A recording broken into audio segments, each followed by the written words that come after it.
before meeting Travis, that was like the happiest that I was. Because if you guys haven't figured out, live music, besides Travis, is the thing I love most in this world. And I didn't think that this illness was going to take it away from me. Until it did.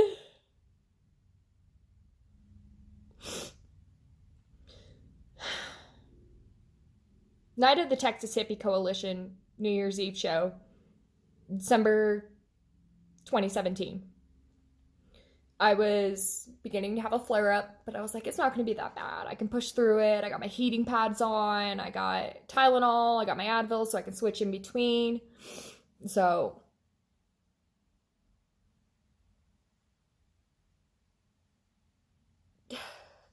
this is going to be hard for me to talk about. I just remember going in to the front lobby at Sunshine and lying on the floor in front of one of the couches. And I just cried. I just laid on my back and hands over my face, and I just cried. It was so painful. And I remember Mama C coming in and asking me, like, are you okay? Like, what's wrong? Did something happen? Like, are you okay? And she looked like she was really concerned, and I could feel it, and I had to tell her, I'm like, I feel an ovarian cyst rupturing. I can feel it. I powered through the show because I just keep pushing myself because I was refusing to admit that this illness was doing what it was doing to me, and drove myself to urgent care afterwards, like the only 24-hour one that was open near the venue, and they basically told me the same thing that I was feeling, like I was having an ovarian cyst rupture.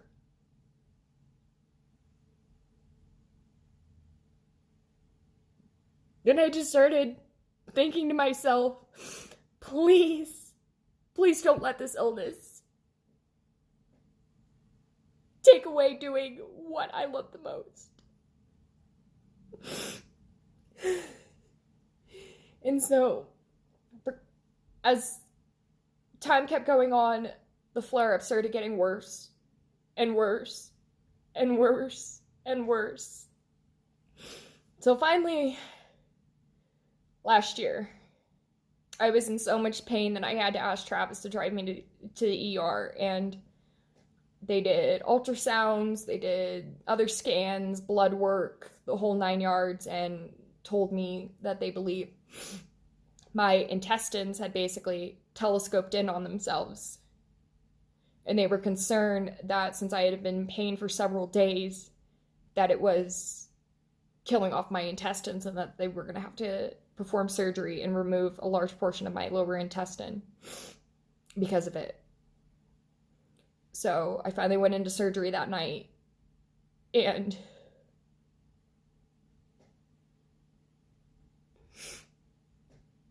they told me that nothing was wrong with my intestines, but the endometriosis had spread. And so I went from stage 2 to stage 4 overnight.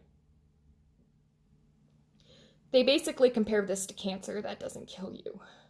And that's a part of the reason why I didn't want to fully admit to the extent of what this illness was doing to my body.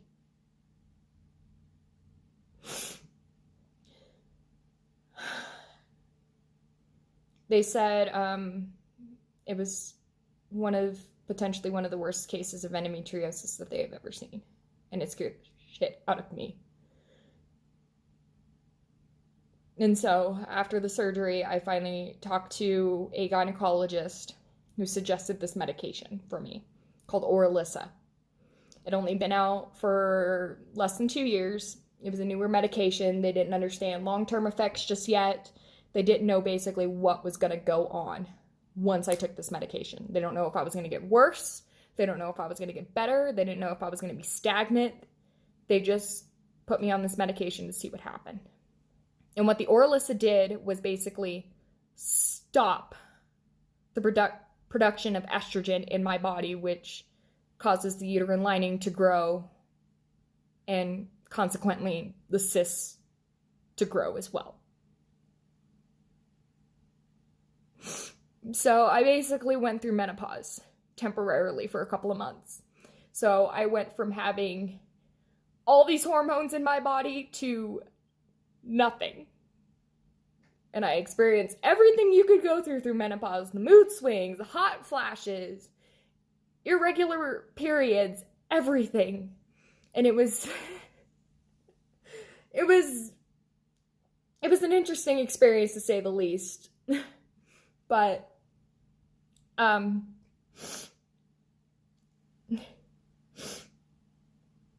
Travis's employer changed insurance companies, and I'm on his insurance. So the medication wasn't covered anymore. It worked to an extent, but anything that provided me some kind of relief worked in my eyes. And without the insurance, out of pocket every single month for one pill that I take once every single night, for a 28-day supply was $943.66.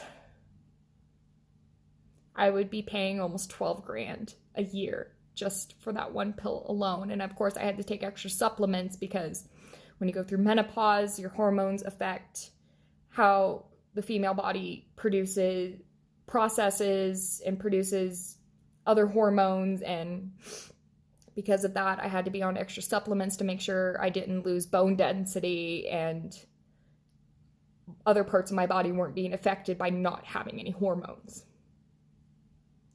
And so because we couldn't afford it, I got off of it. And I tell you what, the hormone changes were so sudden, so crazy. It was basically like going through puberty all over again. I looked at a light switch and cried for 30 minutes. It was that bad. And sadly, since the hormones came back,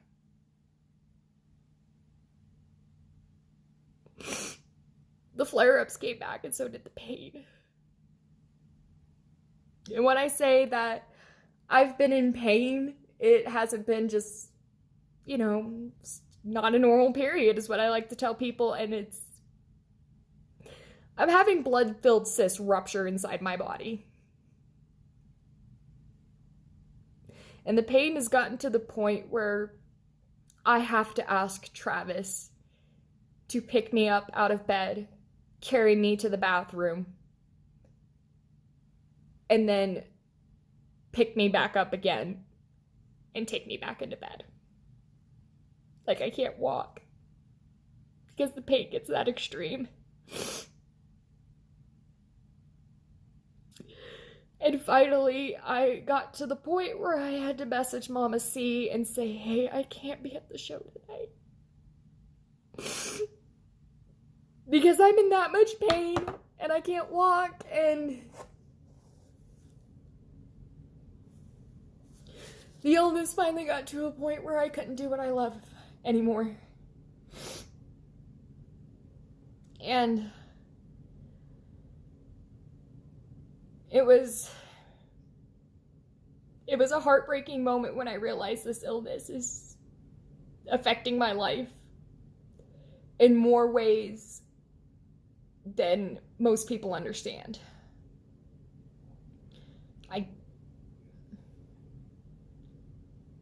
It's hard to basically describe to people where one day I'm perfectly fine and I'm a normal functioning adult. Like today, I'm perfectly fine. But 2 weeks ago, I was lying in bed, shaking, crying, screaming, because I'm in that much pain. and hearing, "You don't look sick."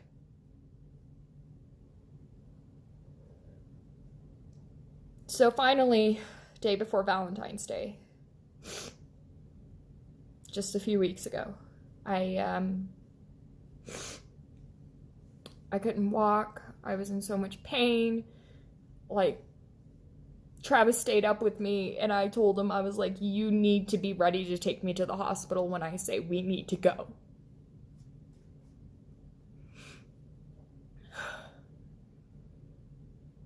I finally drugged myself up enough to where I could fall asleep. Next morning, woke up.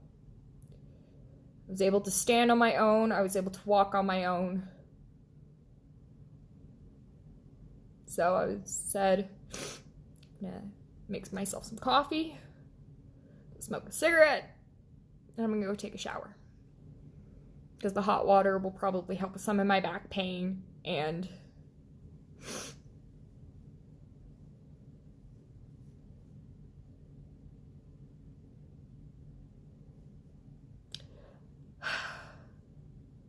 if you're a little grossed out already, you might want to skip over this part, but in the shower I started having the pain again. And a blood clot came out of me, and I held it in my hand because the blood clot was so large I had to basically pull it out of me. And I held it in my hand in the shower, and it stretched from, my hand was like this, and it stretched from my pinky to my index finger. And I had never been so scared in my entire life. And it was absolutely terrifying. So I grabbed my hospital bag that I have literally ready to go every single day. And I looked at our roommate and said, "You need to drive me to the hospital right now because something isn't right." And it's, of course, the same thing. "Oh, you're just having an endo flare-up. Just go home. There's nothing we can do for you."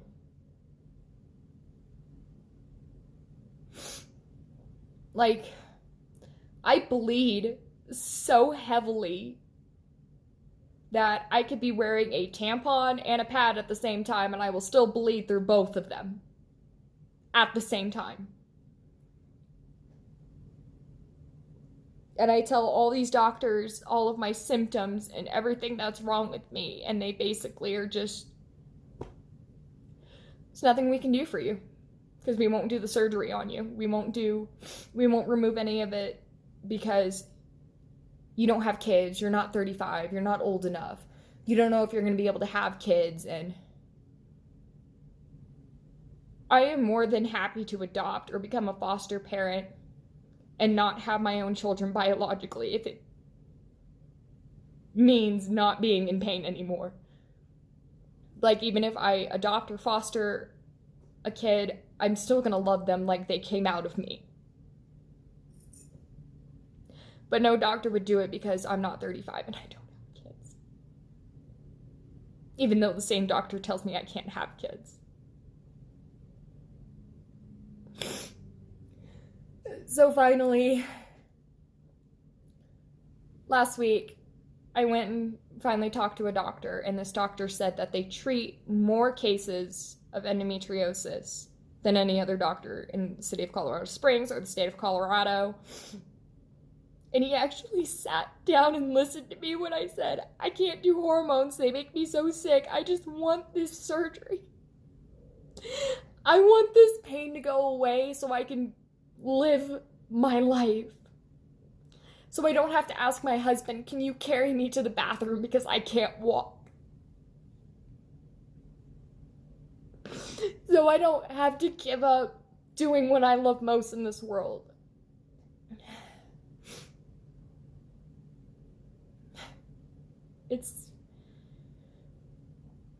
So the doctor has agreed to do the surgery on me. Best case scenario, they go in, remove the cysts, remove the growths, and go in and remove any scar tissue that they believe is damaging my body still.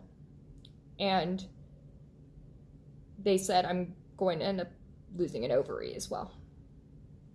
And that is best case scenario. Worst case scenario, they have to either do the partial or the full hysterectomy. But I came home, told Travis, told everyone in, of course, family, like, hi, I'm, like, gonna be having this surgery. Like, I'm finally getting the surgery that I've been needing. And I watched a video on YouTube of the endometriosis removal laparoscopy and saw the camera removing the cysts and then pulling him out.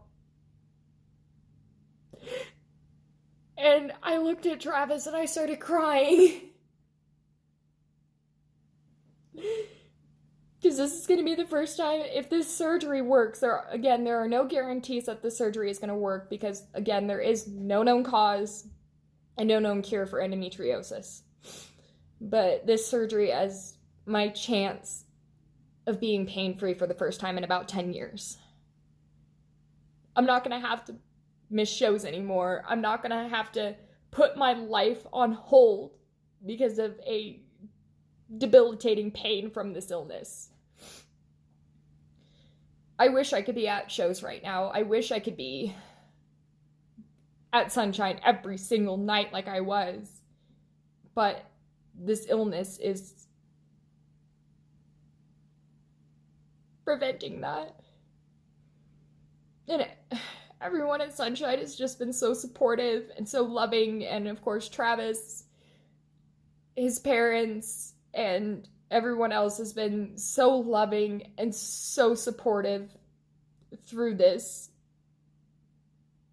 And I finally have a chance of being pain-free. I don't have to cancel trips. I don't have to not work shows. I don't have to put anything on hold in my life because I can't walk because I'm in so much pain. Or I can't eat. Or I can't drink. Drink even water without getting sick because of this. So it's terrifying because there are side effects and, healing time from the surgery, but there's a possibility that I'm not going to be in pain anymore, and that's going to be a first for the first time in 10 years. So March is Endometriosis Awareness Month.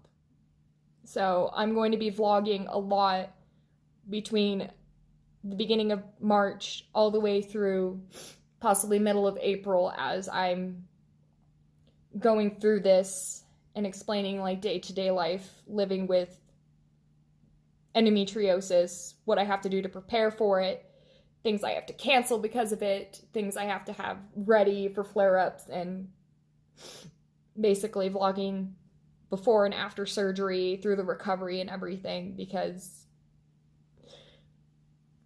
there's no research into this. Nobody knows what causes it. They don't know if it's environmental or if you develop it because of something weird that happens in the womb. They don't know if it's genetic and people are born with it. And sometimes when trying to fix it, surgery works amazing for somebody, but it can worsen it for somebody else. Or this medication works phenomenal for one person, but it can worsen it for somebody else. Like, there's no known cause and no known cure. So it's basically throwing darts in the dark of what's going to work for somebody. But I'm going to be talking a lot about it and talking a lot about my experience with it. And I'm going to be bringing Travis on so he could talk about the outside point of view of him having to watch me go through this, because Travis broke down and cried because this doctor that I recently saw that is actually going to do the surgery I've been needing said, "I bet this is even hard for your husband to watch you go through this." And he cried because he has to be the one to help me walk, help me shower, help me do everything when I can't move because of the pain.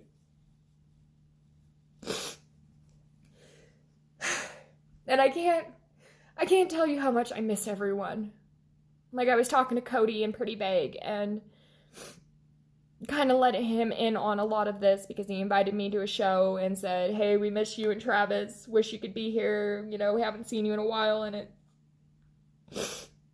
finally letting people know and letting people in why I'm not there anymore. And oh dear God, I want to be there.